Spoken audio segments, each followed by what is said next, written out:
चलो 90 objectives are there.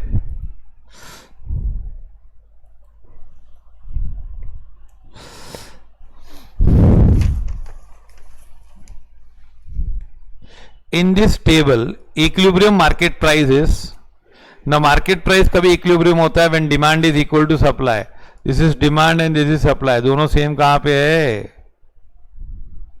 4 rupees पे. तो आंसर इज ₹4.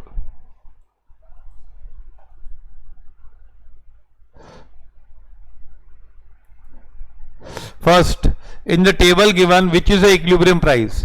तो इक्विलिब्रियम प्राइस कब होता है?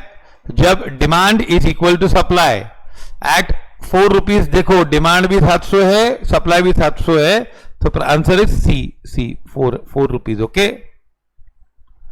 Assuming that price of that when price is ₹20, quantity demanded is 9, and when price is 19, quantity demanded is 10. तो ये ना 20 रुपये में कितना डिमांड है? 9. मतलब ये 180 रुपया मिलता है. और जब 19 रुपये भाव हो गया तो क्वांटिटी डिमांडेड 110 हो गई, तो मतलब 190 मिल रहा है. पहले ये 180 मिल रहा है total revenue.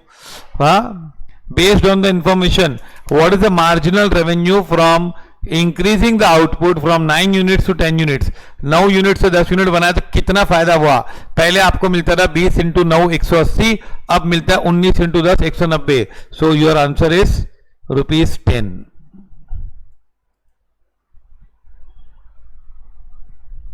Third question. Assuming that when the price is 20, quantity demanded is 15, and when the price is 18, the quantity demanded is ₹16. ना पहले 20 इंटू 15 मिलता था 300, अब 18 इंटू 16 दैट इज 288 मिलेगा. मतलब पहले 300 मिलता था, अभी कितना मिल रहा है? 18 इंटू 16 288 मिल रहा है. Based on the information the marginal revenue resulting from increase in the output is, actually यहाँ पे 12 आंसर है, -12 होना चाहिए. वो लोग ने ऑप्शन में 12 ही दिया है. 300 से हम लोग कहां पहुंच गए? 300 से हाँ यूनिट्स बढ़ा दिए ना, -12 होना चाहिए. यूनिट्स बढ़ा है, 15 से 16 कर दिया आपने. हाँ, तो -12 होना चाहिए, लेकिन वो 12 आया है. Okay, 1 minute.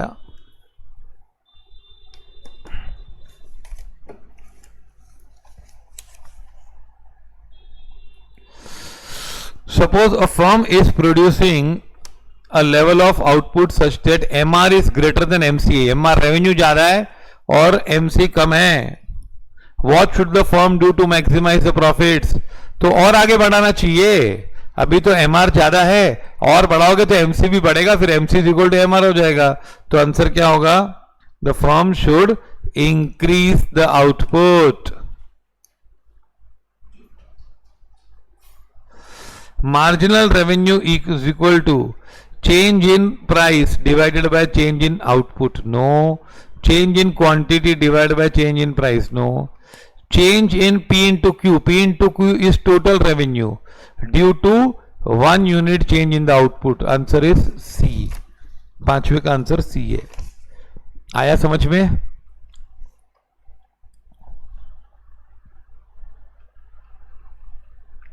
Suppose a sole proprietorship is earning a total revenue of ₹1 lakh and incurring a expletive cost of 75,000.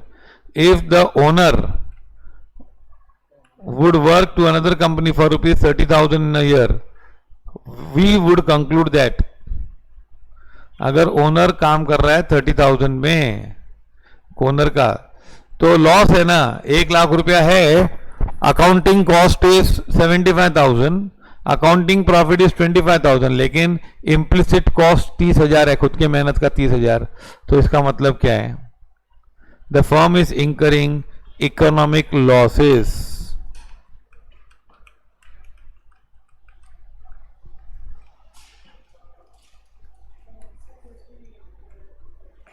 Which of the following is not an essential condition of pure competition?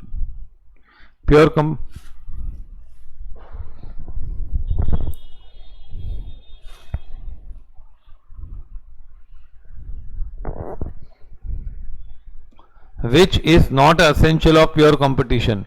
Pure competition में ये point नहीं आती है.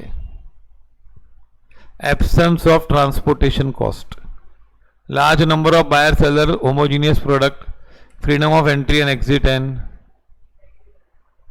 Absence of transportation cost. What is the shape of demand curve faced by a firm? Demand curve का क्या story है under perfect competition? Demand curve under perfect competition क्या होता है? Horizontal, vertical, positively slope? It is horizontal. Perfect competition में ए होता है ना, हॉरिजॉन्टल होता है. 9th one, which is the first order condition for profit maximization? Profit की पहली कंडीशन क्या होती है भाई? MC should be equal to MR, और फिर MC नीचे से आना चाहिए. 9th का आंसर है B. Which of the following is not a characteristics of price taker? Price taker का कैरेक्टरिस्टिक्स किसका नहीं है? TR is equal to P into Q, ये तो हमेशा ही होता है. AR is equal to price, ये भी प्राइस टेकर का होता है परफेक्ट कंपटीशन में. नेगेटिवली स्लोप डिमांड कर्व नहीं होता है. When you are a price taker, the demand curve is horizontal as in perfect competition. 1 से 10 तक किसी को कुछ समस्या है?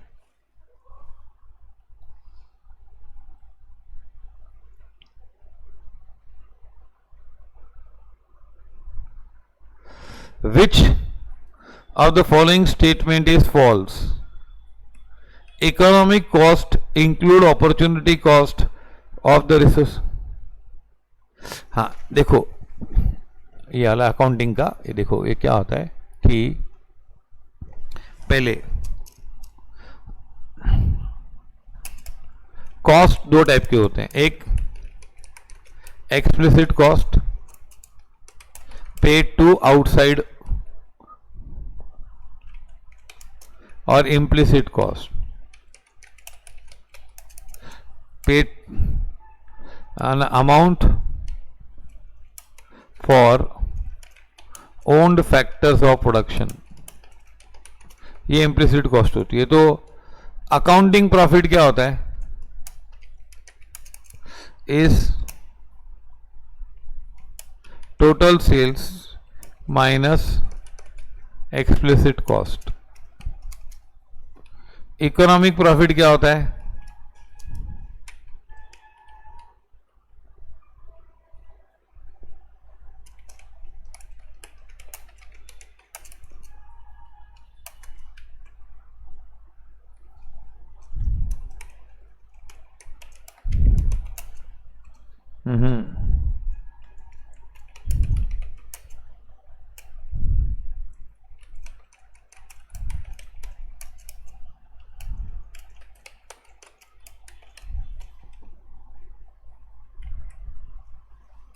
Total sales minus explicit cost minus implicit cost.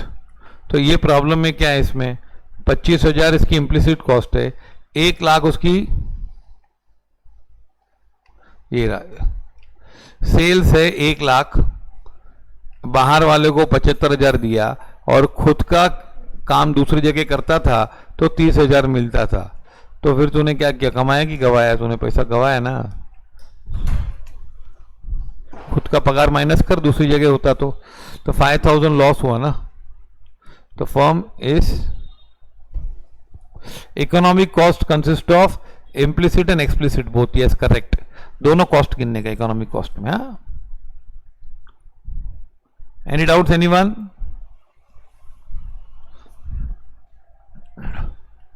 Okay, 11th. हाँ अभी आएगा 11th में. क्या है? डी आंसर इसका. ध्यान से पढ़ना सब. लेकिन Economic cost includes opportunity cost of resources owned by the firm. Yes. Economic cost में सब कॉस्ट आते हैं, इम्प्लिसिट कॉस्ट आते हैं, opportunity cost of resources owned by the firm क्यों नहीं आएगा? Accounting cost includes only explicit cost. Accounting cost includes only explicit cost. Yes, correct. Economic profit will be always less than accounting profit if resources are owned and used by the firm. हाँ, economic profit कम होती है ना अगर खुद के resources है तो. Accounting profit is equal to total revenue minus implicit cost. ये गलत है कि नहीं? Answer should be total revenue minus explicit cost.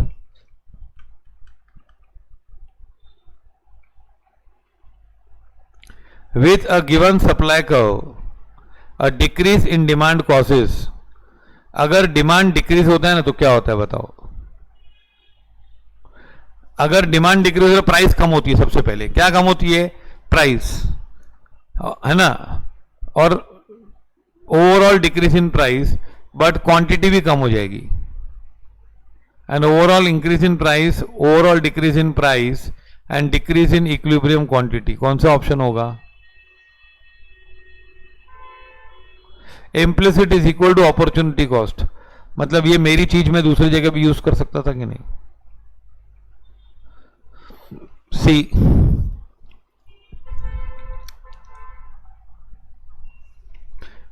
हाँ, अब है ना, ये तुम लोग को डायग्राम से बताऊं क्या कैसे होता है? क्या बोला इसने?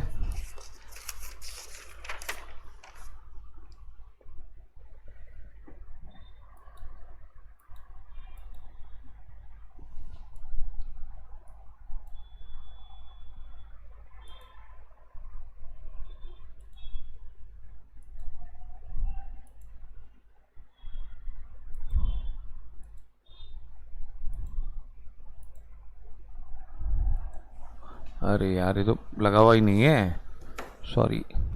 हाँ, बता रहा हूँ, ये डिमांड और सप्लाई का बहुत आएगा और फिर लास्ट में एक्सप्लेन करना ही पड़ेगा, तो फिर कर ही देता हूँ अभी, है ना.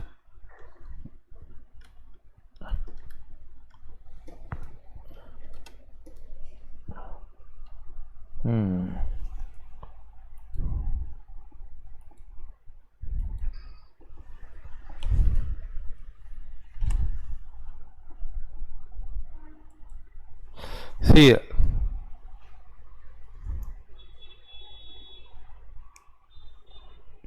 ये ना, ये सप्लाई कब है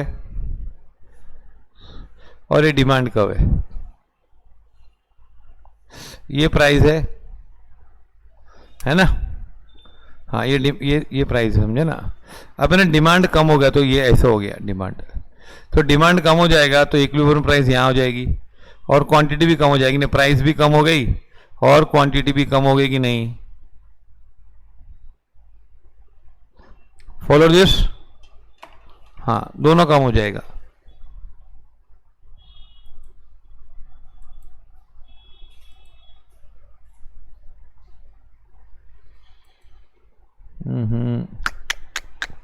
यार,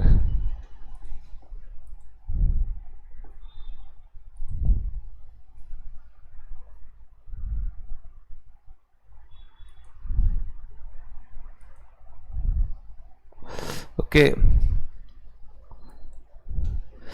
It is assumed in economic theory that decisions making within the firm is usually undertaken by managers but never by owners.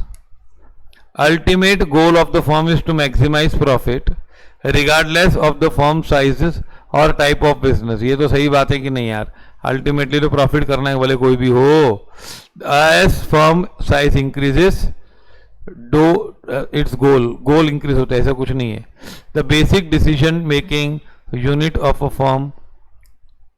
Firm is its owner.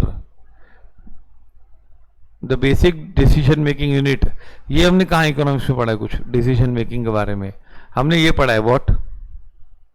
Ultimately goal of is to maximise the profit. assuming that the consumer incomes and number of sellers in the market are for good both decrease income increase हुआ, income decrease हुआ तो क्या होगा, income decrease हुआ तो demand कम हो जाएगी, supply sorry price कम हो जाएगी, हाँ डिमांड फॉल हो जाएगा तो प्राइस भी कम हो जाएगी। नंबर ऑफ सेलर्स भी डिक्रीज हो गया तो सप्लाई कम हो गई, बोथ डिक्रीज, तो डिमांड भी कम हो गया, सप्लाई भी कम हो गई। अब कौन ज्यादा कम हुआ उस पर प्राइस होती है। Upon this information we conclude that, हम लोग पक्का बोल सकते हैं क्या, हम लोग ये बोल सकते हैं क्वांटिटी विल डिक्रीज, क्वांटिटी पक्का कम होगी, प्राइस का बोल नहीं सकते हैं, प्राइस बढ़ भी सकती है कम भी, क्योंकि सप्लाई बहुत कम हो गई तो, डिमांड कम हुआ लेकिन सप्लाई और भी कम हो गई तो, हाँ डिमांड फॉल हुआ है, डिक्रीज हुआ है लेकिन क्वांटिटी कम हो जाएगी तो पक्का है। डायग्राम से वेरी गुड, ये देखो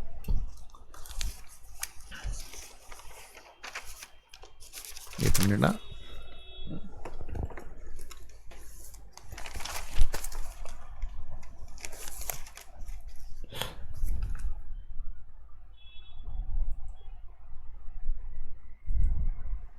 ये देखो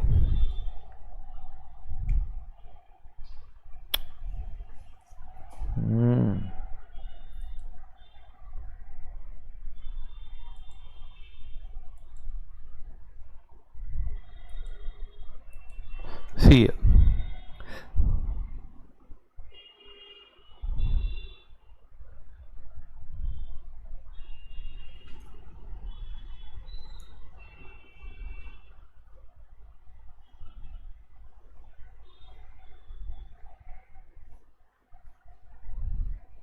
ये सप्लाई,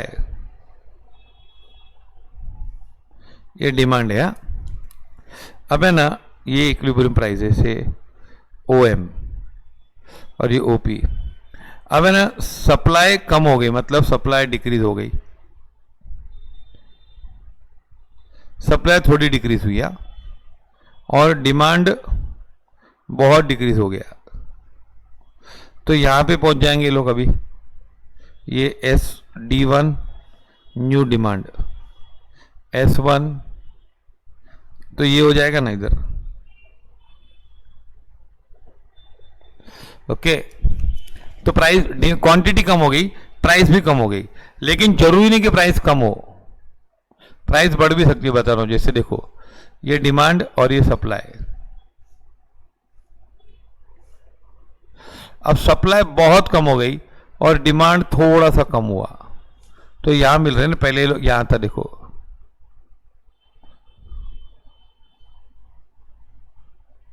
ये इक्विलिब्रियम था।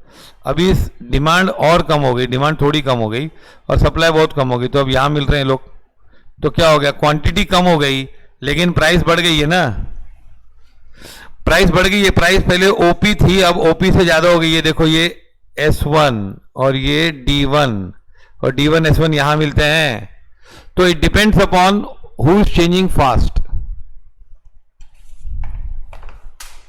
If fall and demand is same तो फिर प्राइस सेम रहेगा, प्राइस विल रिमेन सेम, लेकिन क्वांटिटी कम हो जाएगी।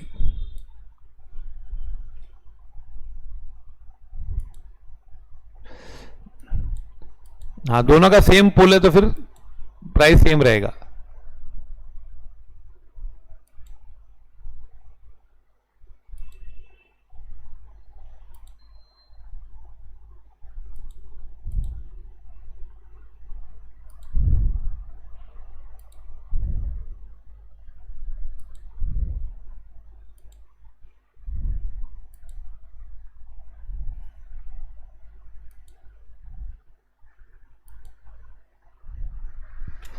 Okay, now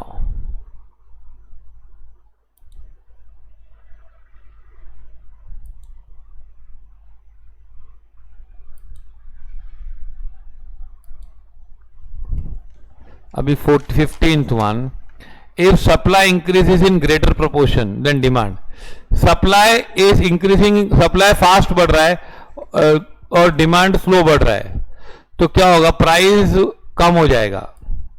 the new equilibrium price and quantity will be greater. No, price will not be greater. Supply fast बढ़ रहा है ना, सप्लाई ज्यादा होगा तो भाव को नीचे लेके जाएगा. तो new equilibrium price will be greater. No, new equilibrium price will be lower. Lower वाली बात करो. And the new equilibrium quantity will be higher. Quantity ज्यादा हो जाएगी, क्वांटिटी ज्यादा हो जाएगी. दोनों बढ़ रहे हैं ना क्वांटिटी. तो 15th का आंसर डी है. सप्लाई फास्ट बढ़ रही है बहुत, डिमांड भी बढ़ रहा है लेकिन स्लो बढ़ रहा है. तो क्वांटिटी तो दोनों ही बढ़ा रहे हैं, दोनों ही बोल रहे हैं ज्यादा खरीदो. प्राइस का बोल नहीं सकते क्या है. प्राइस फिर डिमांड, सप्लाई ज्यादा है, सप्लाई बढ़ रहा है तो वो ज्यादा नीचे लेके जाएगा. तो equilibrium price will be lower. Assume that market of goods Z is a simultaneous increase in demand and quantity supplied. Simultaneous increase in demand और supply में भी quantity supplied भी बढ़ गई है. ओके, तो क्या होगा? इंक्रीज इन डिमांड है ना, तो इंक्रीज क्वांटिटी बढ़ जाएगी. ये तो है, तो क्या होगा?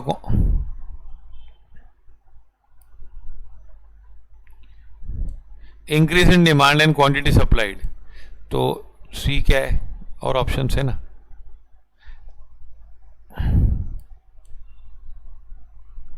क्वांटिटी बढ़ेगी, इंक्रीज इन इक्विलिब्रियम क्वांटिटी, और ये सी आएगा आंसर. प्राइस का बोल नहीं सकते हैं ना. जो क्या बोला है, डिमांड भी बढ़ा है और सप्लाई भी बढ़ी है. अब कौन ज्यादा बड़ा है पता नहीं है. डिमांड बढ़ा है तो प्राइस ऊपर करेगा, ओके, और सप्लाई बढ़ी है तो प्राइस नीचे करेगा. तो बोल नहीं सकते, लेकिन क्वांटिटी दोनों बढ़ा रहे हैं. तो इंक्रीज इन इक्विलिब्रियम क्वांटिटी, ये सी आएगा answer. And uncertain effect on the equilibrium price. ये आया समझ में? प्राइस का बोल नहीं सकते क्या होगा, लेकिन क्वांटिटी बढ़ेगी.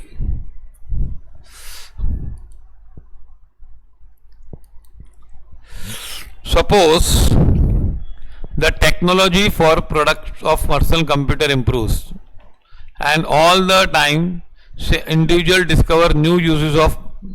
अब ये टेक्नोलॉजिकल, ये सप्लाई बढ़ गई कंप्यूटर की, और individuals use the price, discover some uses so that there is a greater utilisation of computers. दो बातें हो गई है. एक तो टेक्नोलॉजी से सप्लाई बढ़ रही है कंप्यूटर की, और लोगों को अलग अलग यूज, कंप्यूटर अलग अलग जगह यूज कर रहे हैं. What will be happen on to the equilibrium price.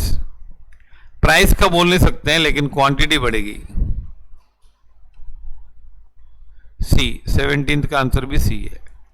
Follow this.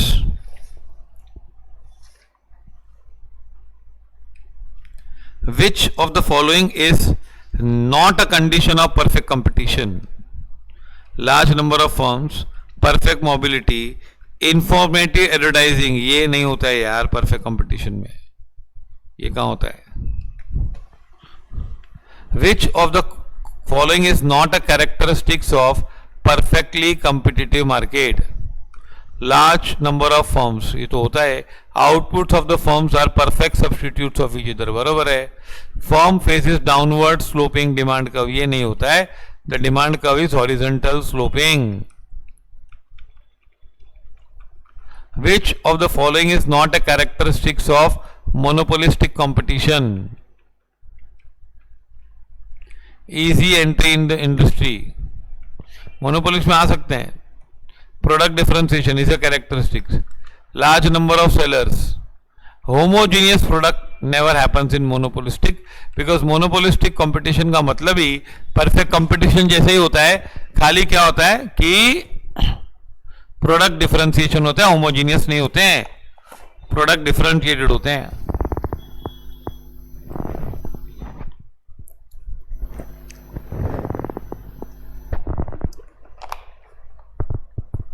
दस से 20 किसी को डाउट है? देख लो 1 मिनट. एंड बाकी की जो ऑब्जेक्टिव्स है ना, जो मैंने क्लास में कराए थे, जो हमने लेक्चर में किए थे ना सब ऑब्जेक्टिव, बुक दिए तुम लोग को, हाँ, उस ऑब्जेक्टिव के मैंने जूने वाले लेक्चर्स, बहुत आराम से पढ़ाए हुए लेक्चर्स, वो मैंने अपलोड कर दिए हैं। तो उसमें तुम लोग को 8 आवर्स में सब टॉपिक हो जाएंगे ये वापस, और 700 ऑब्जेक्टिव हो जाएंगे बस। और ये ऊपर से मैंने कराया वो, हाँ, यूट्यूब पे भी है, डाल दिए। Okay, so please give to your friends also. अभी एग्जाम आ रहा है ना, तो दूसरे क्लास वाले बच्चों को भी दे दो, ऐसा कोई प्रॉब्लम नहीं है। ओके, उनको भी बोलो कि देखो हमने कितनी अच्छी क्लास ज्वाइन की है ना। ऐसा बोलने का उन लोगों को, मेरी तारीफ करने की, सबको अच्छा लगता है, मुझे भी अच्छा लगता है। ओके चल ठीक है। नाउ मोनोपोली में 21st मोनोपोली में arise in a product market because, monopoly क्यों होता है? A significantly important resource of production of a commodity is owned by a single, जैसे स्टील मेरे पास ही है खाली, तो स्टील की सब कार मैं ही बनाऊंगा खाली, मेरे पास ही है, तो ऐसा होता है monopoly. Government has given a firm patent right to produce, कभी कभी सरकार बोलती है ये तू बनाना, सिर्फ पेटेंट तेरा ही आविष्कार है, तू ही बनाना, उससे मोनोपोली होता है। Cost of production and economies of scale makes production by a single producer more efficient. कभी होता है कि एक आदमी इतना बड़ा बना रहा है कि उतना सस्ते में बेच रहा है कि दूसरा कोई खड़ा ही नहीं हो सकता है, तो इसके लिए भी मोनोपोली होती है। तो इसका आंसर क्या होगा? डी। इन सभी कारणों से मोनोपोली होती है। Actually any of the above होना चाहिए, हाँ, ऑल ऑफ द अबव की जरूरत नहीं है ना, एनी ऑफ द अबव।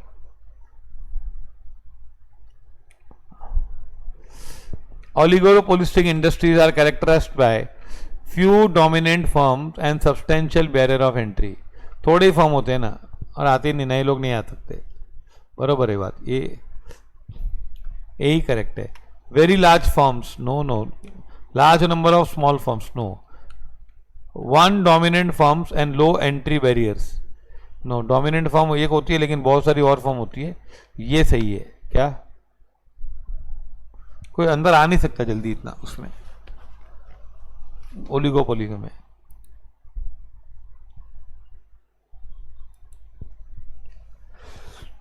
अब for a price making firm,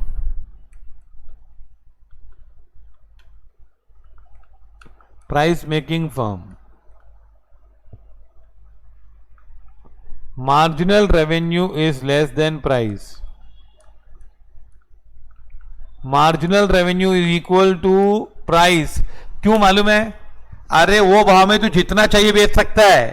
अगर 12 रुपया भाव फिक्स हो गया था, कल हमने बताया था ना, तो नेक्स्ट यूनिट भी 12, तीसरा भी 12, सब 12 में जितना बेचना बेच सकता है, भाव लेकिन 12 रहेगा। You are a price taker, तो प्राइस तू नहीं तय करेगा, अब क्वांटिटी जो चाहिए मन में आ उतनी बेच, जितनी ताकत उतनी बेच। तो marginal revenue is equal to price, 24 का आंसर है B. Monopolistic competition differs from perfect competition primarily. Monopolistic में क्या फर्क होता है परफेक्ट में? In a monopolistic competition firms can differentiate the product, ये तो सही है। In perfect competition firms can differentiate the products, no, all products are homogeneous. In monopolistic competition entry is blocked, entry is not blocked, oligopoly में blocked होता है। In monopolistic competition, there is relatively few barriers. कुछ barriers नहीं होते, relatively few barriers होते हैं, हाँ। लेकिन डिफरेंट क्या होता है? डिफरेंट ये है ना, मेन मोनोपोलिस्टिक कंपटीशन में डिफरेंस ये होता है। Follow this.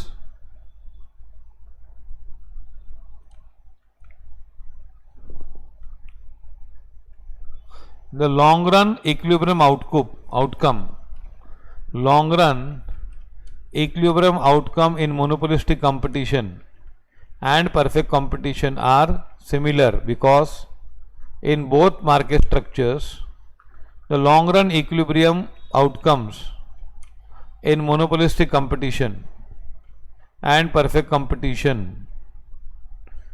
are similar because देखो मोनोपोलिस्टिक और परफेक्ट में, लॉन्ग रन में कोई भी ज्यादा प्रॉफिट नहीं कर सकता है। तो ये आंसर सी है, the firms will earn only normal profit. Efficient level of output will produce in the long run, नहीं, गलत है। हाँ, ये गलत है। 23 छूट गया क्या? Price taking firms operate in competitive market are said to be small relative to market। Price taking firms को स्मॉल बोला जाता है, क्यों? The individual firm has 10 employees, no. Individual firm has downward sloping, no, they never have. D है, the firm is unable to effect price, market price through its output decision. ये D वाला 23 में। और कहां तक पहुंचे थे हम? Firm will earn only normal profit. Efficient output नहीं मिलता है, खाली एफिशिएंट आउटपुट परफेक्ट कंपटीशन में होता है। Which of the following is the distinguish character of oligopoly? Oligopoly में खास बात क्या है इसमें से? Standard product, goal of profit maximization, ये तो बरोबर है, उसमें एक सब जगह होता है। स्टैंडर्ड प्रोडक्ट में नई बात क्या, सब में ऐसे ही होता है। इंटरडिपेंडेंस ऑन द फर्म, ये मेन खास बात है ना। ये किसकी खास बात है? ओलिगोपोली की। In which form of market structure is the degree of control over the price of its products of a firm very large? मतलब degree of control over the price of the product by a firm is very large.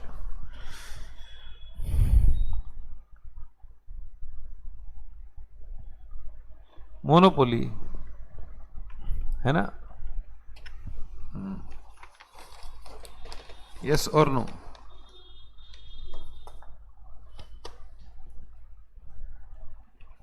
Average revenue curve is known as profit curve, demand curve, average cost curve, indifference curve.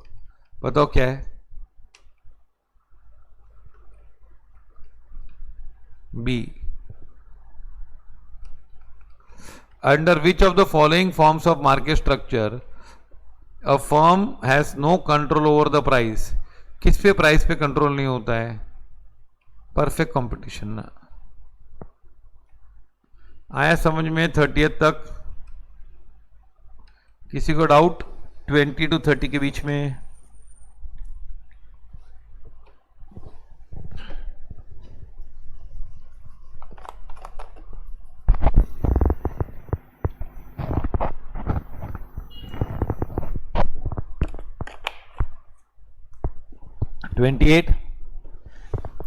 In which form of market structure is the degree of control over the price?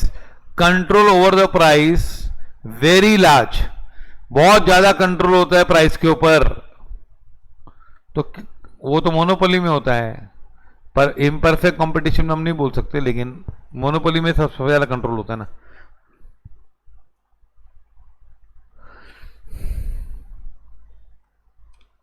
Discriminating 28th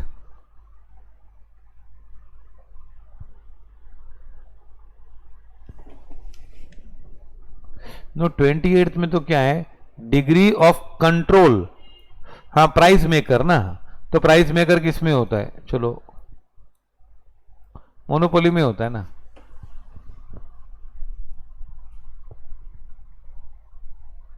हाँ,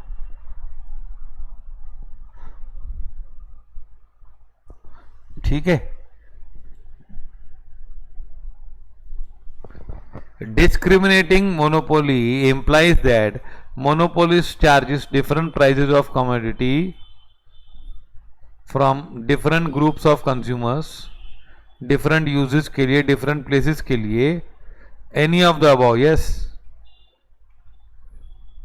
वो different groups, different consumers different uses के लिए, जैसे electricity होता है ना, commercial के लिए यूज करेंगे तो ज़्यादा रेट, और रेसिडेंशियल के लिए अलग यूज करेंगे, तो ये डिस्क्रिमिनेशन है कि नहीं?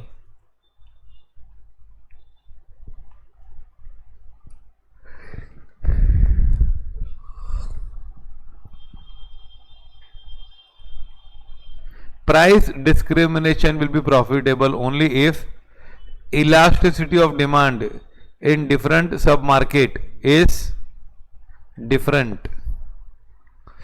इलास्टिसिटी अलग अलग होनी चाहिए, दो मार्केट में अलग अलग इलास्टिसिटी होगी, then only you can practice price discrimination. In the context of oligopoly, इसका आंसर डिफरेंट है. In the context of oligopoly, kinged demand curve is designed to explain price rigidity. Price rigidity मतलब देखो, हम लोग अगर भाव बढ़ाएंगे ना तो कोई नहीं बढ़ाएगा, और कम करेगी तो सभी लोग कम करेंगे, ऐसे ही है हम ना. तो ये ओलिगोपोली का प्राइस रिजिडिटी कैरेक्टरिस्टिक्स होता है. Which the firm in a perfectly competitive market is a price taker. The designation of price taker is based on the assumption that, price taker क्यों होते हैं? The firm has some but not complete control over the price of the product. There are so many buyers and sellers in the market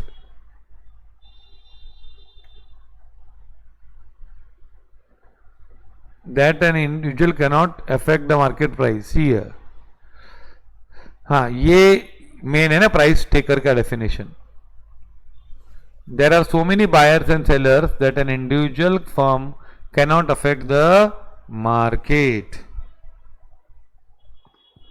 Each firm produces homogeneous. इसके लिए price taker थोड़ी होता है, same चीज बनाते हैं. There is easy entry और exit, ये भी होता है, लेकिन प्राइस मेकर किसके लिए होता है?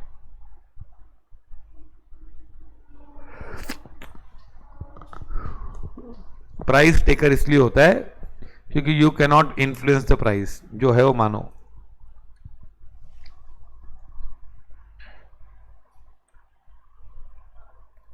Suppose the demand curve of x by z slopes downwards and to the right.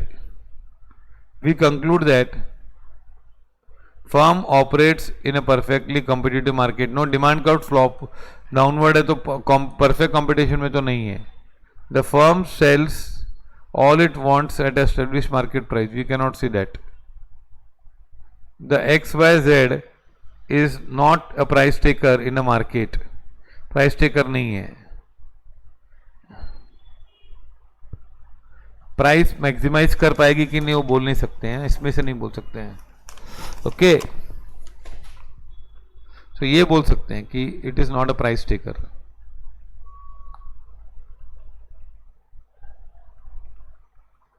If the firm in the toothpaste industry has following market shares, what market structure would be best described in the industry?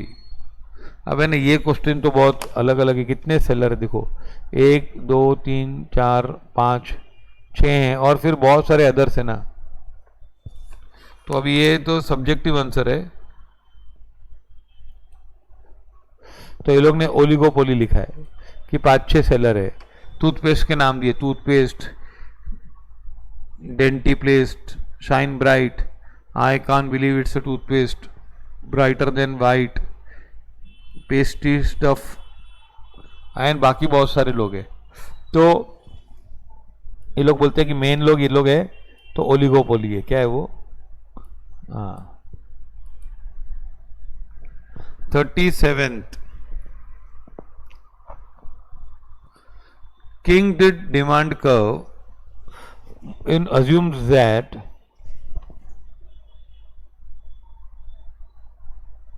लिखा है consumers, the response of consumers to the price is less than to price increase.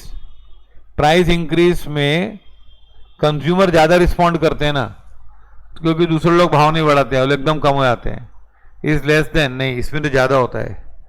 The response of consumer to increase price is more than the response to the price decrease. Decrease आता तो कोई बढ़ता नहीं है, और increase करते तो सब भाग जाते हैं.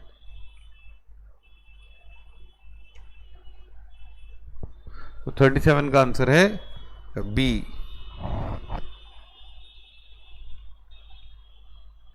देखो क्या होता है, किंग डिमांड का क्या होता है, जब हम लोग भाव बढ़ाते हैं ना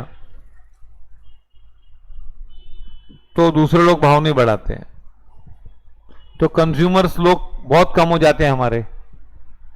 तो जब भाव बढ़ाते तो कंज्यूमर का बहुत रिस्पॉन्स होता है कि तू तो बहुत महंगा बेच रहा है, बाकी लोग तो वही भाव में बेच रहे हैं. और जब हम लोग भाव कम करते हैं ना तो दूसरे लोग भी भाव कम कर देते हैं. तो फिर रिस्पॉन्स कभी कम मिलता है कंज्यूमर का जब भाव कम करते हैं, और रिस्पॉन्स कभी ज्यादा होता है भागने का. The response of consumer to the price increase is more, because when you increase the price the others don't increase the price. जब तू भाव बढ़ाता है तो दूसरे लोग भाव नहीं बढ़ाते हैं, दूसरे कंपटीटर. तो कंज्यूमर लोग उनके पास भाग जाते हैं, उनका रिस्पॉन्स बहुत खतरनाक होता है, ज्यादा भाव बढ़ गया भाव. और जब तुम लोग कम करते हो ना भाव तो दूसरे लोग भी कम करते हैं, तो क्या होगा, तो तुम लोग का डिमांड उतना नहीं, पुअर हो जाता है ना. तो यहां पे रिस्पॉन्स फिर कंज्यूमर का कम होता है, कंज्यूमर ज्यादा आते नहीं है क्योंकि दूसरे लोगों ने भाव कम किया है. The response of consumer to the price increase is more than the response to the price decrease. समझा ये? सी क्या है, व्हेन वी इंक्रीज प्राइस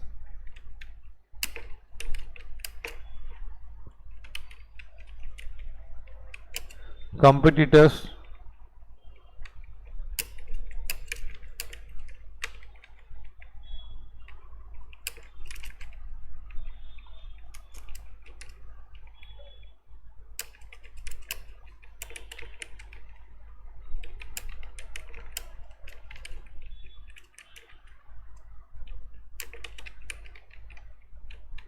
अभी ये लोग तो क्या होता है, कंज्यूमर्स का रिस्पॉन्स है ना बहुत ज्यादा होता है ना, मतलब response, poor response,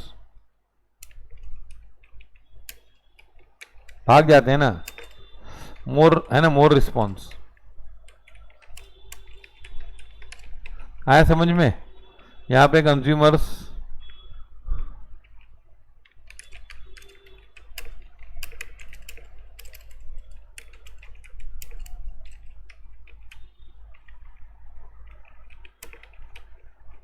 less response.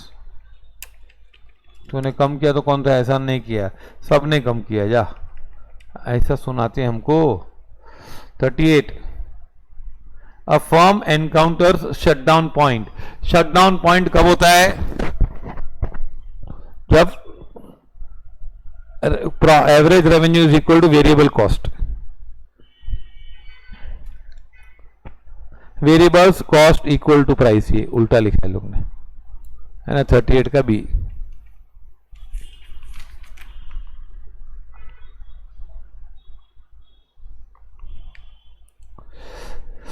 Suppose that profit maximizing level of output, a firm finds market price is less than the average total cost. हमने प्रॉफिट मैक्सिमाइजिंग आउटपुट मतलब AC is equal to AR, और तभी हमने पाया कि market price कम है average cost से, but greater than average variable cost. मतलब कहां पे एवरेज कॉस्ट से कम है और एवरेज वेरिएबल कॉस्ट से ज्यादा है. The following statements are true. The firm will shut down, no not shut down. The firm will raise its price, you can not raise the price. The firm will move it resources, you can not move it. Perfect competition है, short run में नहीं कर सकते. The firm would continue to operate in the short run in order to what? Minimize its losses.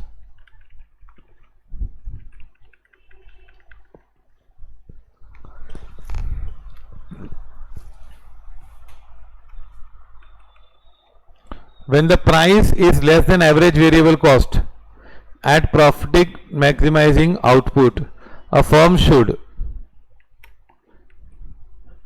price is less than average variable cost, price कम है, the produce when marginal cost equal to marginal revenue equal to marginal cost if it is operating in the short run, produce when marginal revenue is equal to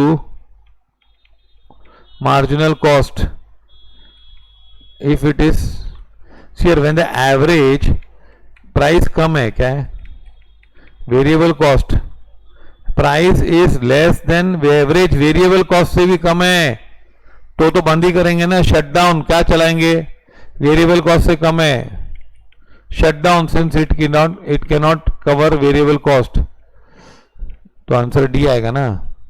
अरे यार variable cost से भी कम है तो क्या चलाएंगे, वो बोलते हैं प्रोड्यूस, फिर बोलते हैं प्रोड्यूस, फिर शट डाउन,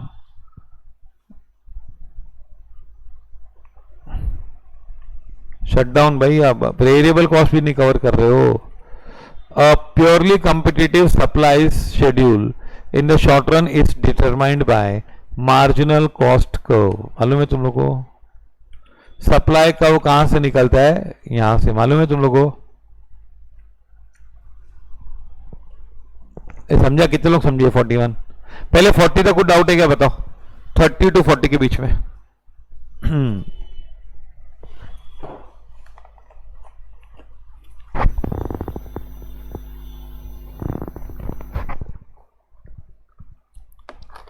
41 नहीं आया, मालूम है, ये ना, ये मैंने तुम लोग को सिखाया था, लेकिन ये 2-3 बार सिखा दे तो ही आता है, ऐसा होता है। हाँ अभी देखो, सप्लाई कर्व होता है ना, वो मार्जिनल कॉस्ट कर्व से निकलता है, जैसे demand curve average revenue curve होता है ना, ओके, सप्लाई कर्व कहां से निकलता है, मार्जिनल कॉस्ट कर्व से, बताता हूं, सुनो सुनो,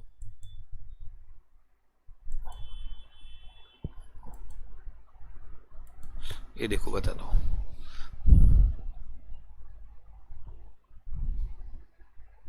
हाँ अब है ना कंपटीशन में, ये देखो, ये है ना, ये मार्जिनल कॉस्ट कर्व है, हाँ ऐसे नीचे से ऊपर जाता है बस।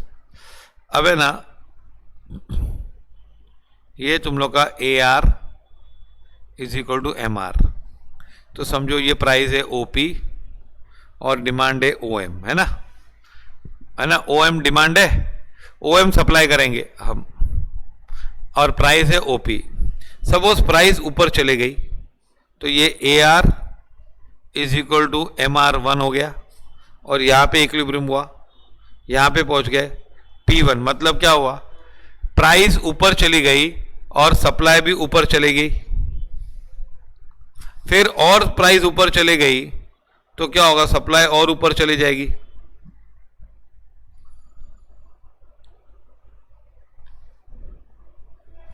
बराबर, तो क्या हुआ, P पे इतनी सप्लाई, P1 पे M1 सप्लाई, P2 पे M2 सप्लाई, तो मतलब क्या हुआ, ये सप्लाई कर्व ही हुआ ना, MC curve, rising part of MC curve is,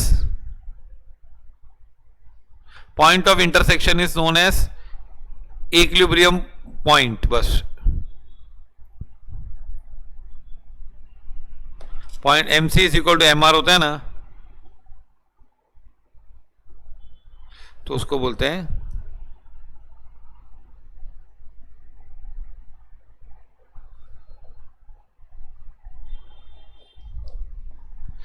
follow this. हाँ ये तो टफ वाला था, 41 वाला बहुत टफ था, ये आ सकता है एग्जाम में। One characteristics of not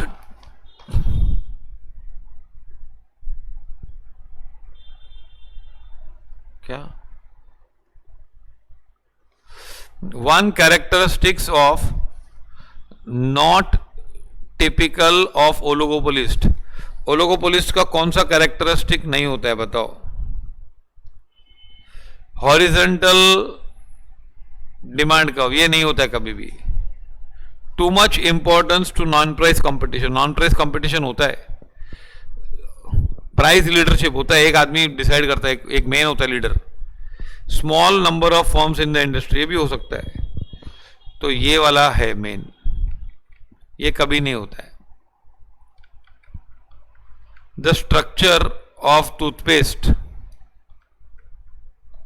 industry in India is best described as what. अब टूथपेस्ट में ना बहुत लोग हैं, मालूम है ना, फ्यू नहीं है, बहुत सारे हैं, तो हम उसको क्या बोलते हैं?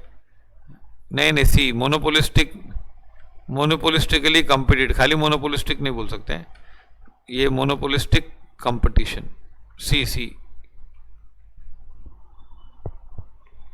Follow this. The structure of cold drink industry is best described. Cold drinks में भी क्या है?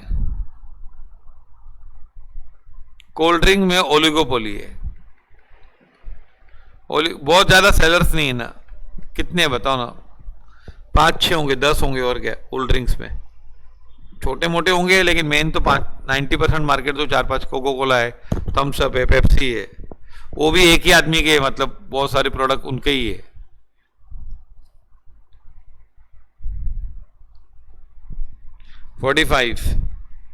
Which statement is correct? Even a monopolistic firm can have losses. ये करेक्ट है, इनकरेक्ट चाहिए। Firm in perfectly competitive market are price takers, ये correct है। It is always beneficial for a firm in a perfectly competitive market to discriminate prices.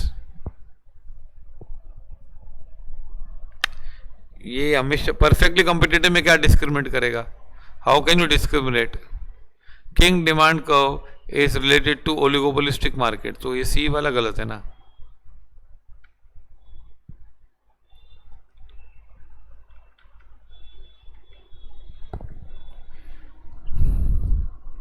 Under perfect competition, in the long run, there will be normal profits, supernormal profits.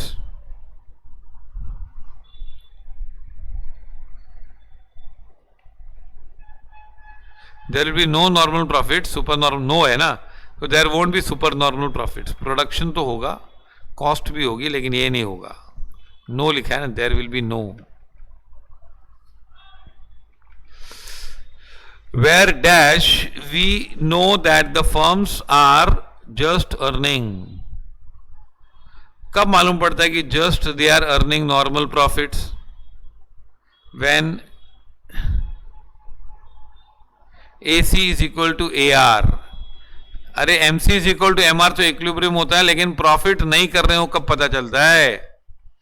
Equilibrium तब पता चल जाता है कि MC is equal to MR, और profit नहीं कर रहे हैं वो पता चलता है AC is equal to AR A।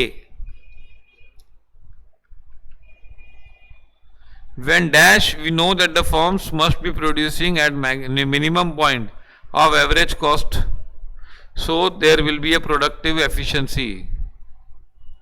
When जब मिनिमम पॉइंट पे आता है ना, when AC is equal to AR, नहीं ये वाला है ना, when MC is equal to AC, MC is equal to MR तो होता ही है, और MC is equal to AC, उस पॉइंट पे अगर हम आते हैं तो लोएस्ट पॉइंट ऑफ AC होता है वो।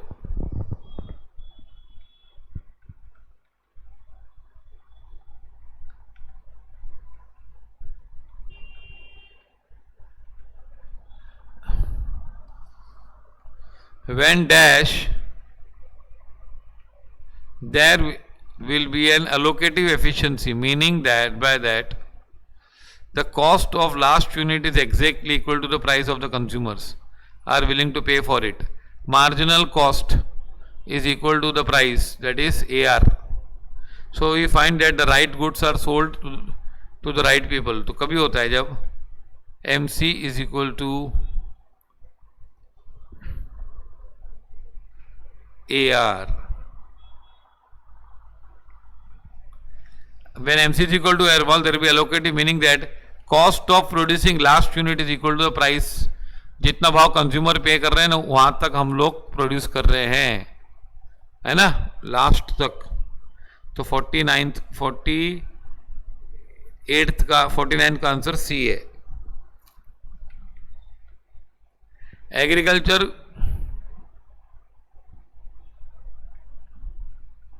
not followed. See here, there will be allocative efficiency, thereby the cost of last unit मतलब marginal cost is exactly equal to the price of consumers are willing to pay for it. तो MC is equal to what? Consumers are willing to pay for it मतलब last unit for which the price for which the consumer, तो वो AR हुआ ना.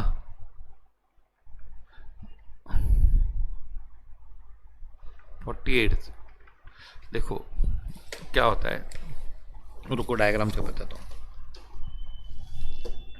हाँ,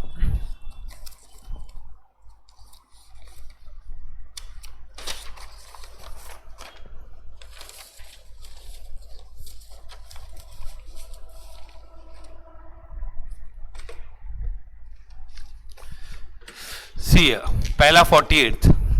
We know, when मत पढ़ो, we know that the firm is producing at the minimum point of average cost curve so as to be productive efficiency. देखो क्या होता है कि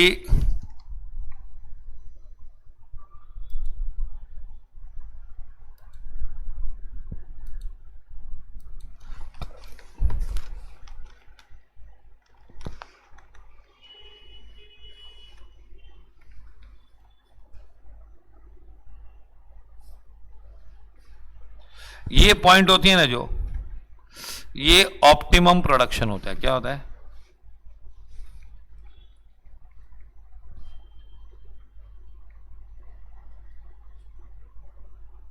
समझा? एस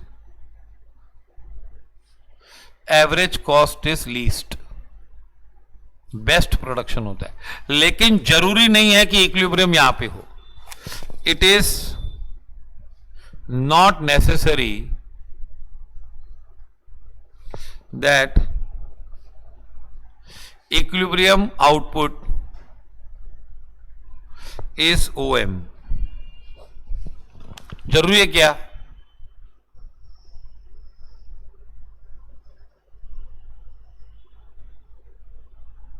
हाँ नहीं, एक वापस समझ लो. तो जरूरी नहीं, ये पॉइंट अच्छी होती है बहुत, लेकिन जरूरी नहीं है कि इक्विलिब्रियम इधर ही हो. जैसे देखो मोनोपोली में तो कभी नहीं होता है. इधर देखो बताता हूं, मोनोपोली में ये MR कर्व है और ये AR कर्व है, समझो. हाँ, तो MC is equal to MR, equilibrium यहां पे आया से N आया, मतलब इक्विलिब्रियम बिलो इस क्या है कि नहीं. और यहां पर AC क्या है, ये है. तो AC यहां पर आया कि नहीं, AC यहां पर आया, मतलब यहां पे हम लोग रुक गए. तो we are not at productive efficiency. Productive efficiency पे कभी होता है MC is equal to MR तो करना ही है, लेकिन वहां पर AC भी हो जाए. MC is equal to MR तो हर हालत में करना है, लेकिन MC AC को कब टच करता है, मिनिमम पॉइंट पे. तो AC is equal to MC is equal to MR. अब ये तो कंडीशन हमेशा ही होती है यार, MC is equal to MR तो रोज की बात है. AC should be equal to MC, no. हाँ देखो, when we know that the firms are producing at the minimum point of average cost curve so that there will be productive efficiency. अब MC is equal to MR तो हमेशा का है. Okay, तो 48 का मैंने क्या बताया था आंसर, तुमको B बताया था ना, फिर C कैसे बोल रहे हो. तो MC प्रोडक्टिव एफिशिएंसी कभी आएगी, जब MC AC के बराबर हो, मिनिमम पॉइंट पे होगा ना तब. और MC is equal to MR तो हमेशा ही होता ही है, नहीं तो हम लोग उधर ही रुकते हैं जहां पे MC is equal to MR होता है. तो वो तो विदाउट सेइंग, विदाउट टेलिंग, ये समझा अभी. When dash is equal to dash we know that firm सबसे अच्छा काम कर रही है. We know that it is in equilibrium when MC is equal to MR. But सबसे अच्छा काम कर रही है वो कब होगा? जब MC is equal to AC, because that is the minimum point of AC. हाँ, अब ये there will be allocative efficiency, meaning thereby that the cost of producing last unit MC are willing to pay for it, so that the right goods are being sold at the right to the right people.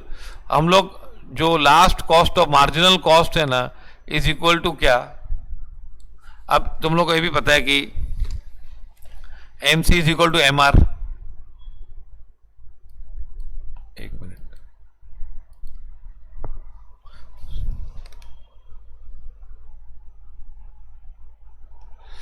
और ये last unit का production cost है ना, और consumer भी उतना ही देना चाहिए, लास्ट यूनिट जितना AR देना चाहिए. तो MC is equal to MR, और ये तो हमेशा AR होता ही है ना. AR देखो, MC is equal to MR ये होता है, ये तो इक्विलिब्रियम है. और MC is equal to AR always in perfect competition. तो परफेक्ट कंपटीशन में ये तीनों साथ में चलते हैं. कौन?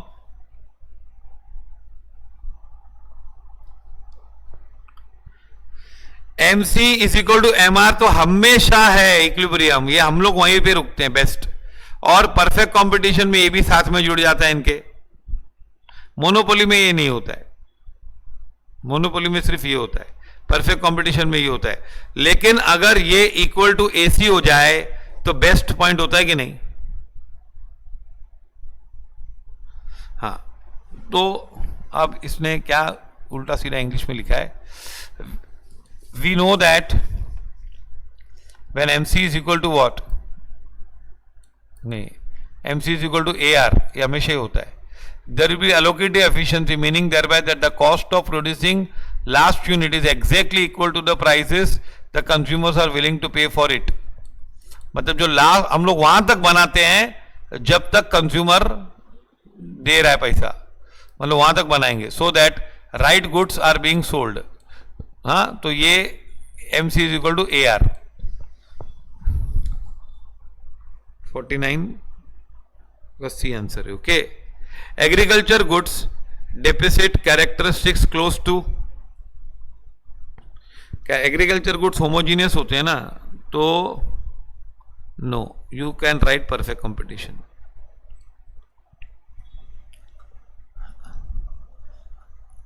क्लोज टू, उसने एग्जैक्टली परफेक्ट कंपटीशन नहीं बोला है, उसने बोला क्लोज टू किसको होता है. और ज्यादा करके ना एग्रीकल्चर में अभी ब्रांडिंग आया है, प्रोडक्ट डिफरेंशिएशन बहुत कम होता है. They differ in quality, but it is almost same. हाँ, वो लोग डिफरेंशिएट ज्यादा नहीं करते हैं. तो अभी आजकल ऐसे ही परफेक्ट कंपटीशन. ओके, ये ना समझा. इसका answer MC is equal to AR मतलब क्या है कि जब MC is equal to AR है तो मतलब तुम लोग परफेक्ट कंपटीशन में हो ना. MC is equal to MR तो हमेशा ही होता है, और MR is equal to AR perfect competition में. तो there will be allocative efficiency. और हम लोग तब तक बनाएंगे जब तक कस्टमर पैसा देता रहेगा. अगर कस्टमर 12 रुपए देता है तो हम मार्जिनल कॉस्ट बढ़ाते बढ़ाते बढ़ाते 12 पर ही जाके रुकेंगे. अगर कंज्यूमर 12, कल मैंने एग्जांपल बताया ना, 12 रुपए दे रहा है तो हमारी मार्जिन कॉस्ट 8 है, फिर 9 हुई तो भी बनाएंगे, 10 हुई तो भी बनाएंगे, 11 बढ़ रही है मार्जिनल कॉस्ट, 11 में बनाएंगे, 12 में रुक जाएंगे, है ना. तो जब तक लास्ट यूनिट का प्राइस तक नहीं पहुंचता है तब तक हम लोग बनाते रहेंगे. तो ये क्या होगा? MC is equal to AR. Which of the following is not a characteristics of competitive market? There are many buyers and sellers. Monopolistic क्यों नहीं? क्योंकि देखो उतना डिफरेंशिएशन नहीं होता है एग्रीकल्चर प्रोडक्ट्स में. जैसे वीट होगी ना, वीट तो बहुत डिफरेंशिएशन नहीं होता, राइस में भी बहुत डिफरेंशिएशन नहीं होता है. और उन्होंने बोला क्लोज टू, किसके नजदीक है वो. अब अगर मार्केट परफेक्ट के नजदीक है कि मोनोपोलिस्ट के नजदीक है, वो बोलते हैं किसके नजदीक है, एग्रीकल्चर गुड्स, तो परफेक्ट के नजदीक है। परफेक्ट है नहीं, परफेक्ट के नजदीक है। मोनोपोलिस्टिक भी है नहीं लेकिन उसके नजदीक नहीं है। दोनों को कंपेयर करें तो ये बहुत क्लोज है इसके, समझे? क्लोज, वो पूछ रहा है कि वो है इट इज परफेक्ट मार्केट, ऐसा कमिट मत करो, बोलते किसके नजदीक है।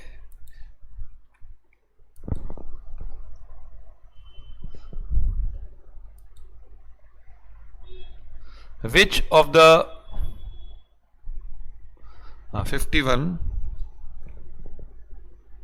which of the following is not a characteristics of competitive market? Many buyers, sellers, ये नहीं होता ना। Firms generate small but positive super normal profit, ये नहीं होता है कभी भी, ये कभी नहीं होता है ना। प्रॉफिट नहीं होती है, लॉन्ग रन में नहीं होती प्रॉफिट।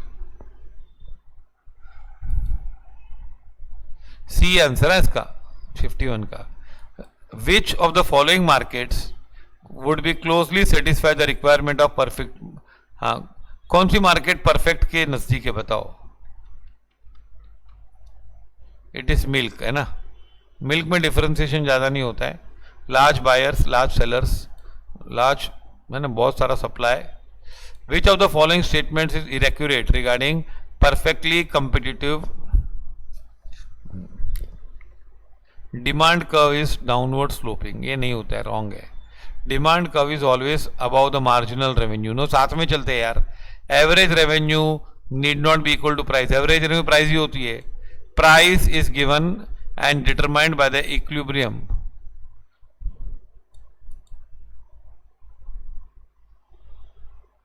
ये भी फॉल्स है।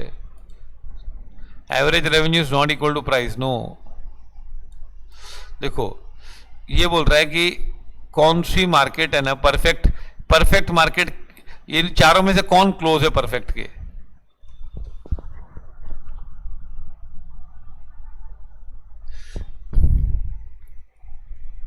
अभी इलेक्ट्रिसिटी में है ना, there are no large number of sellers, sellers 2-3 ही होते हैं। केबल टेलीविजन सबका अलग अलग होता है, कोला सबकी अलग अलग बनती है, तो सबसे ज्यादा नजदीक कौन है बताओ परफेक्ट के? मिल्क। मिल्क में large buyers, large sellers, homogeneous goods होता है ऑलमोस्ट, तो it is milk is close to perfect competition, no. Electricity नहीं, इलेक्ट्रिसिटी तो मोनोपोली के क्लोज है क्योंकि सप्लायर एक ही होता है। केबल टेलीविजन तो अलग अलग चीजें होती, तो परफेक्ट होता ही नहीं है। Which of the following statements are accurate? Price is given and determined by the equilibrium, है ना, समझा?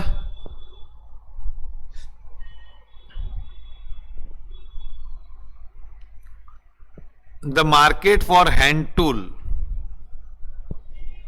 Market for hand tool is dominated by draper, Stanley and craftsmen, तो इसको हम क्या बोलेंगे? ओलिगोपोली, है ना। A market structure in which many firms sell product that are similar but not identical, मतलब बहुत सारे माल बेचते हैं, सिमिलर है लेकिन आइडेंटिकल नहीं है, कौन होता है बताओ? It is monopolistic competition. 54 का ओलिगोपोली है, आया समझ में?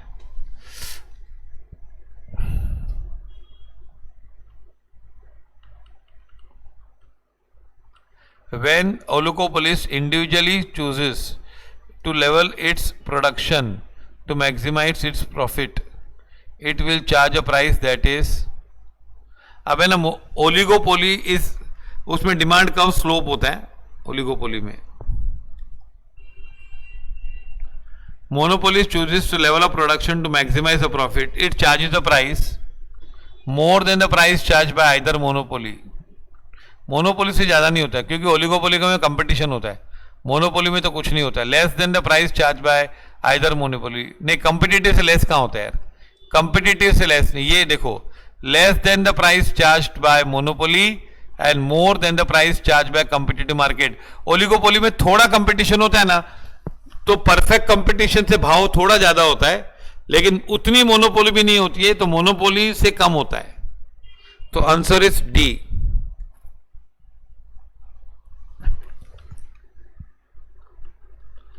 In the long run equilibrium of competitive market, firms operate at, in the long run equilibrium of competitive market, firms operate at firms intersection of marginal cost, marginal revenue। ये तो हमेशा ही होता है। their efficient scale, yes। Zero economic profit, yes होता है। All the above answers are correct, है कि नहीं। लॉन्ग रन में तो हम प्रॉफिट लॉस नहीं करते हैं, तो हम लोग एफिशिएंट स्केल मतलब एसी इज मिनिमम, और इकोनॉमिक प्रॉफिट एक्स्ट्रा प्रॉफिट नहीं होता है। Which of the following is not a characteristics of monopolistic competitive market. ये पहले भी किया है। differentiated products is not a characteristics of, sorry, ये monopolistic competitive, not competitive, abnormally profits in the long run, ये नहीं होता है। monopolistic competition में भी abnormal profits नहीं होते हैं। मैंने कल टेबल लिखाया था तुम लोग को।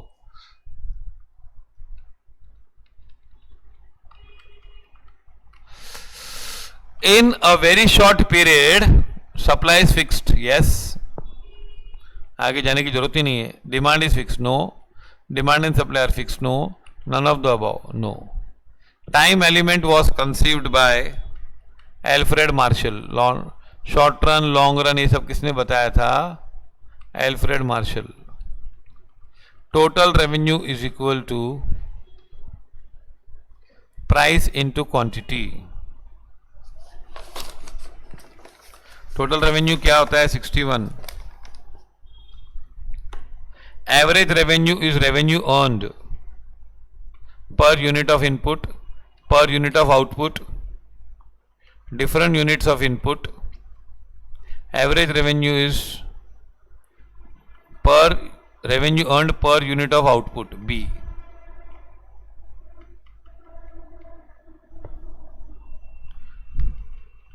AR is symbolically written as TR upon Q, है ना।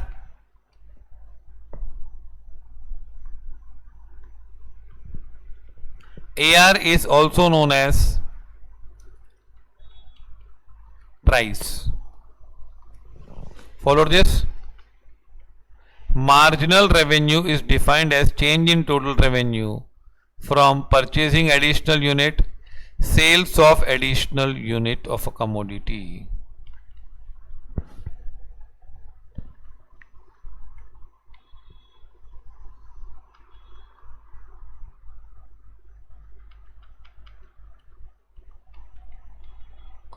When E is less than greater than 1, अब ये इलास्टिसिटी और margin, elasticity is greater than 1 ना,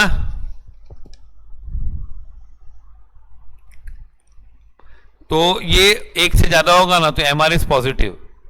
When E is equal to 1, MR is 0. When E is less than 1, 65 में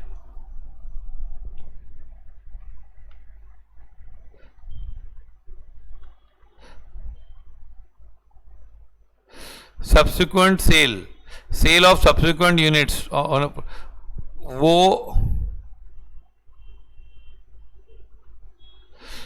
subsequent मतलब कोई भी पीछे का हो सकता है। एडिशनल मतलब एक एक्स्ट्रा।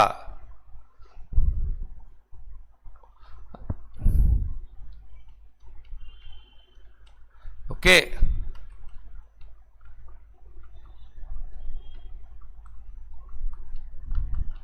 हम लोग एडिशनल वर्ड यूज करते हैं। ऑफकोर्स ये ऑलमोस्ट सिमिलर है दोनों। ओके, अच्छा, इज इक्वल टू 1 तो क्या होगा positive, sorry 0, is greater than 1 तो पॉजिटिव, और ई इज लेस देन 1 तो एम आर इज नेगेटिव। 68 का आंसर ए है। समझा? ये वो फॉर्मूला है, मालूम है ना, T R into 1 minus O को सब है ना फॉर्मूला एक। In economics market refers to what? A place where buyer and seller bargain, do not bargain, place where buyer do not bargain, ये है ना। ये लोग भाव कम खींचा करते हैं ना। Under performing competitive firm is a price maker and not a price taker. 70 का आंसर प्राइस टेकर ये है। तो 70 तक किसी को डाउट है? 50 to 70 किसी को डाउट है क्या? बताओ। We are approaching to the end. अभी सब इजी इजी आएंगे, लास्ट में लोगों का ऑब्जेक्टिव खत्म हो जाते हैं ना, है ना। बीच में बहुत बेसिक्स होते हैं, बीच में स्टार्टिंग में बेसिक होते हैं, फिर बीच में थोड़े टफ आते हैं। अ monopolist is a price maker, price taker, price adjuster, none of the above. अरे यार, price maker. Price discrimination feature of monopoly, B. Price discrimination है ना, मोनोपोली वाले कर सकते हैं। Under monopoly degree of control over price is very considerable.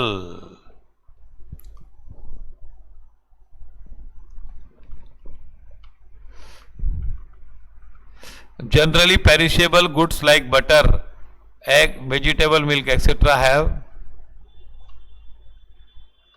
local market ना। When at P1 the firm will produced, जब P1 भाव है ना, तो देखो P1 है ना, ये है P1, ये AVC है, और P1 उससे भी कम है कि नहीं, तो फर्म बनाएगी कि नहीं बनाएगी? जीरो आउटपुट बनाएगी भाई, नहीं बनाएगी। अरे एबीसी भी कवर नहीं होता है तो क्या करेंगे? 76th secular period is known as very long. Long period भी नहीं, वेरी लॉन्ग पीरियड को सेक्युलर पीरियड बोलते हैं। बहुत लंबा पीरियड होता है उसको सेक्युलर पीरियड बोलते हैं। Stock exchange market is example of what?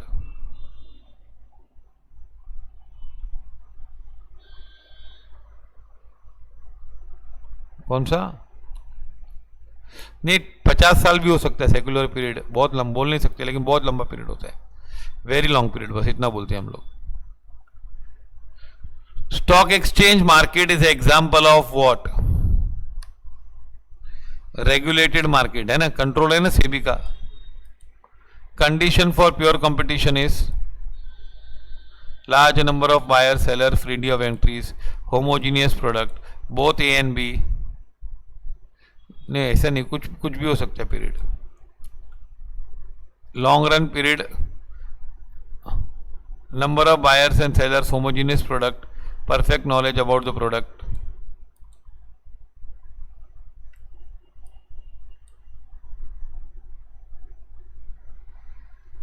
Pure competition है ना, प्योर कंपटीशन में ये बस हो गया ए and B.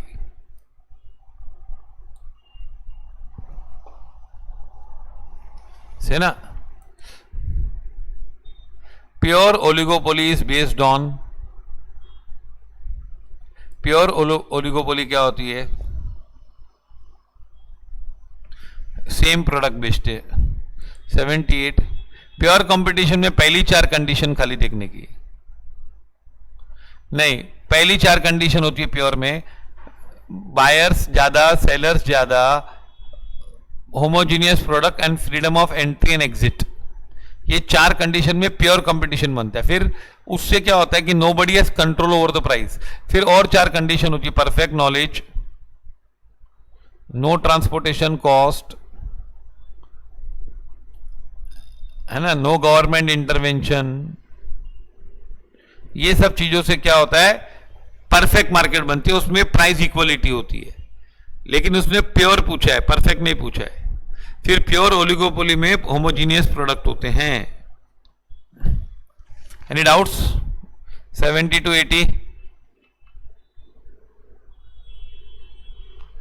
in oligopoly, when the industry is dominated by one large firm which is considered as leader of the group, मतलब एक man है, एक दादा अली बाबा है, तो it is full oligopoly, collusive, partial और सिंडिकेटेड। तो एक लीडर होता है ना, तो उसको बोलते हैं फुल नहीं, पार्शियल ओलिगोपोली। क्या बोलते हैं उसको?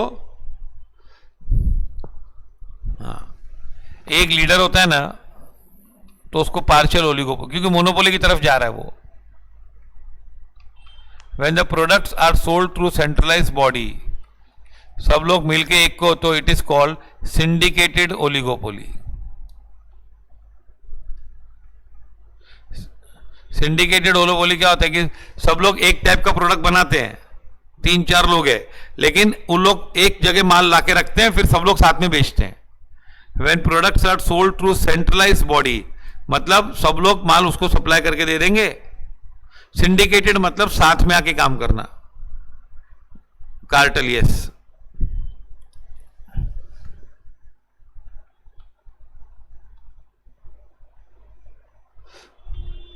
when monopolies divide the consumers into separate submarkets and charges different prices in the submarkets, so उसको बोलते हैं third degree of price discrimination. मतलब अलग अलग मार्केट्स डिवाइड कर दिया उसने और सब में अलग अलग प्राइस है, तो सब, तो फर्स्ट डिग्री क्या होता है? फर्स्ट डिग्री क्या होता है? देखो ये वाला, under dash monopolist can fix price which will take away the entire consumer surplus.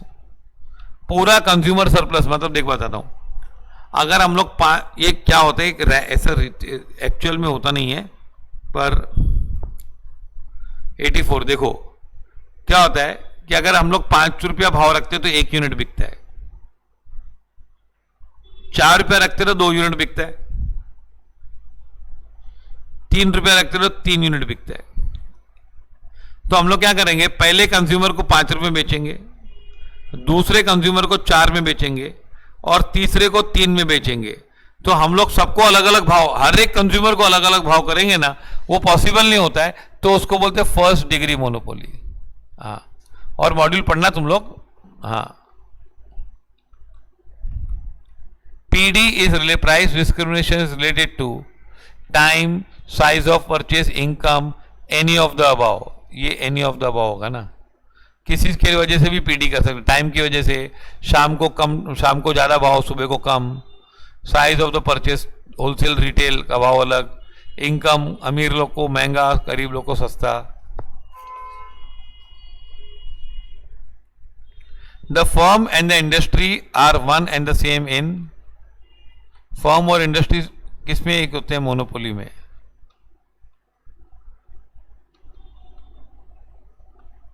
The demand curve of monopoly firm will be, demand curve for monopoly firm will be downward sloping, 87.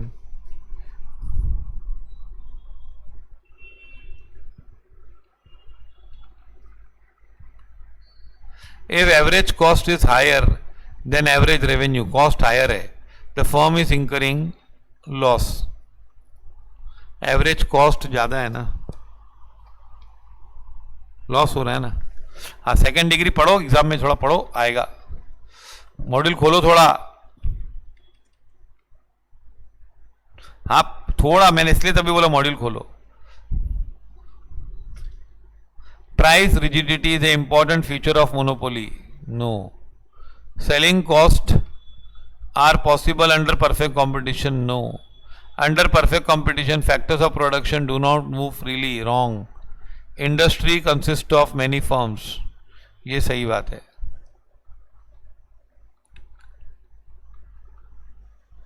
Which of the following statements are incorrect? अब यार incorrect ढूंढने बोल रहे हैं। Under monopoly there is a difference between firm and industry. No, no difference, बरोबर, correct है। A monopolist may restrict the output to raise the price, ये भी करेक्ट है। Commodities offered for sale under perfect competition will be heterogeneous. No, they are homogeneous. ये wrong है। Product differentiation is peculiar. Yes, in monopolistic competition.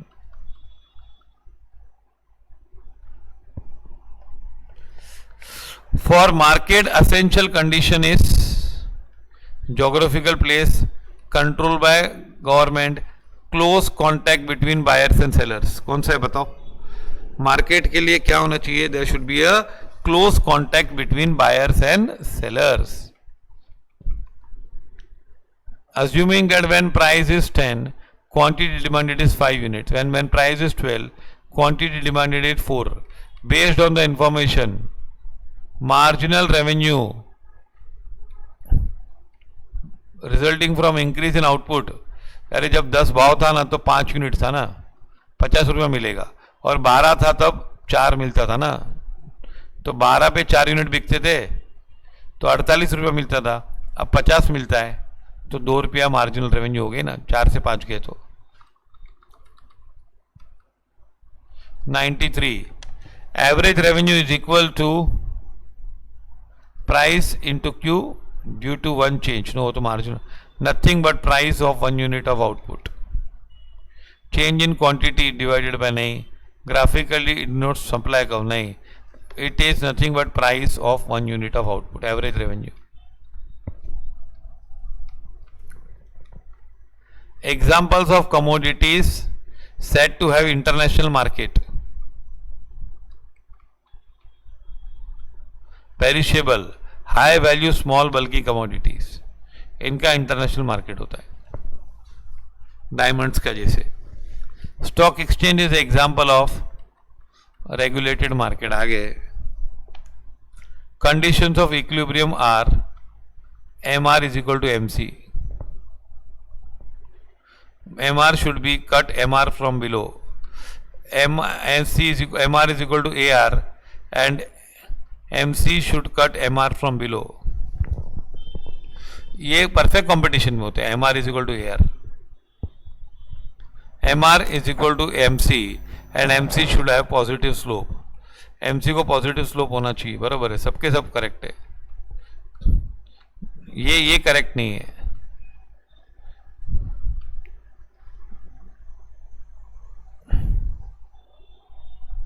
Conditions ये सब actually ये भी correct है. ये एक कंडीशन है, ये दूसरी कंडीशन है, ये नहीं है condition. MR is equal to AR नहीं होना चाहिए ना इक्विलिब्रियम पे. तो परफेक्ट कंपटीशन में खाली MR is equal to AR होता है ना. परफेक्ट कंपटीशन लिखा किधर है इसने? तो MR is equal to MC and MC should have positive slope. ये सब पूरी कंडीशन बता दी इसने कि MC ऊपर बढ़ रहा है. पॉजिटिव स्लोप मतलब सप्लाई कर्व जैसा है. ये D वाला करेक्ट है. Natural monopoly arises when there is enormous goodwill, there is a stringent legal and regularity. Legal monopoly हुआ. There are very large economies of scale. ये गुडविल के लिए होगा.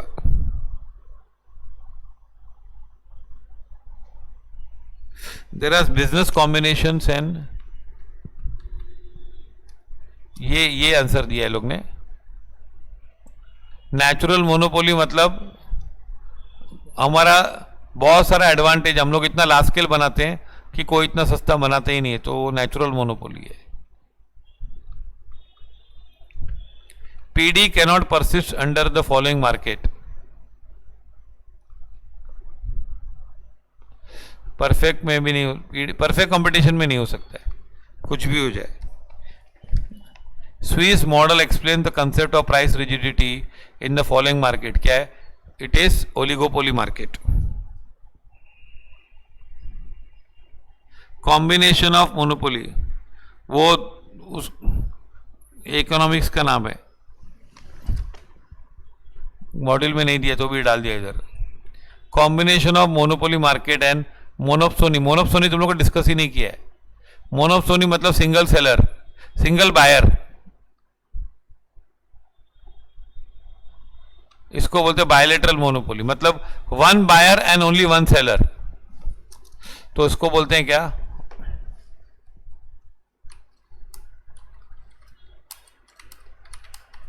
एक ही बायर है, एक ही सेलर है, तो इसको बोलते हैं. Very difficult to example. ऐसा मार्केट होता ही नहीं कभी कि एक ही बायर हो. एक बायर होता है कभी कभी मतलब जैसे जैसे अभी है ना, सपोज से डैम्स बनाने का, डैम बनाते हैं ना, तो डैम कौन बनाएगा? सरकार ही बनाएगी ना। तो एक ही बायर होता है, कौन? सरकार, है ना। अगर बनाने वाला भी खाली इंडिया में एक ही हो तो उसको क्या बोलेंगे? Bilateral monopoly. क्या बोलते हैं उसको? Bilateral monopoly. सी,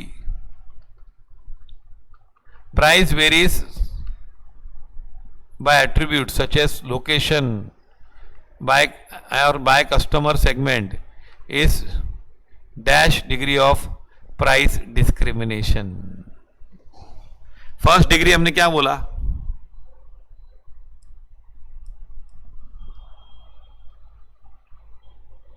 लोकेशन और कस्टमर से होता है ना, तो उसको थर्ड डिग्री बोलते हैं।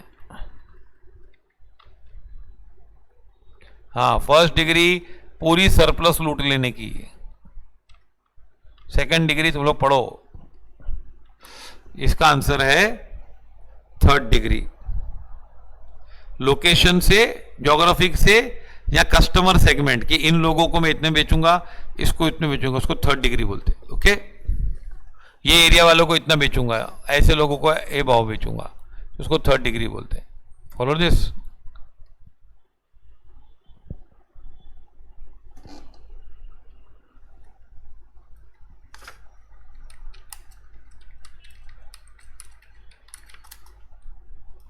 ये देखो, ये A are into E minus one upon, ये फॉर्मूला पढ़ के जाना।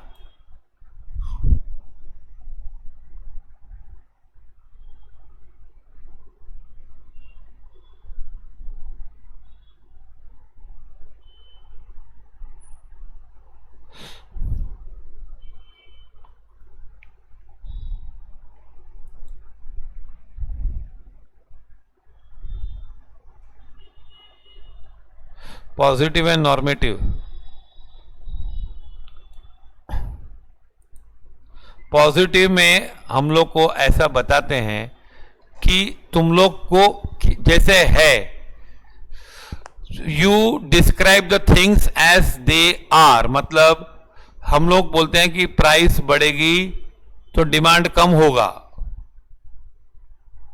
तो ये पॉजिटिव हुआ कि हम बोल रहे हैं ऐसा करोगे तो ऐसा होगा। जैसे तुमको कोई अच्छा बुरा नहीं बोल रहे हो, you are not telling good और बैड, यू आर टेलिंग ऐसा करेगा तो ऐसा होगा। नॉर्मेटिव क्या होता है? थिंग्स ऐसे होने चाहिए, भाव नहीं बढ़ना चाहिए, भाव कम नहीं होना चाहिए, तो ये नॉर्मेटिव आ गया।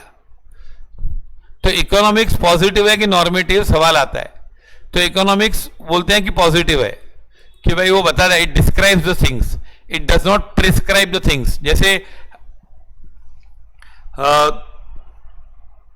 मैं बोल रहा हूं कि ये आदमी सिगरेट बहुत पीता है, ये सिगरेट पीता है, तो ये पॉजिटिव स्टेटमेंट है कि मैं बताता हूं भाई सिगरेट पीता है, मैंने उसको ना नहीं बोला। लेकिन बोलो ये सिगरेट मत पी, अच्छी बात नहीं है, तो क्या हुआ? वो नॉर्मेटिव हो गया। पीपीएफ ये सब नहीं है तुम लोगों को सिलेबस में अभी। प्रोडक्शन पॉसिबिलिटी कर्व्स तुम लोगों को किधर भी बुक में नहीं है, देख लो भैया, वो सब निकाल दिया सिलेबस में, नॉर्मेटिव और पॉजिटिव भी निकाल दिया। अभी देखो 3 चैप्टर हम लोग ने एक एक ऑब्जेक्टिव किया, 5 चैप्टर है खाली, हाँ कि नहीं?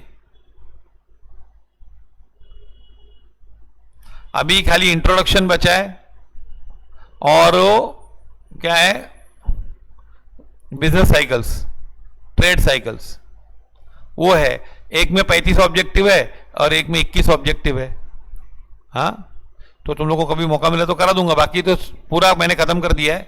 हाँ, मतलब जो सब्सटेंशियल पार्ट हमने खत्म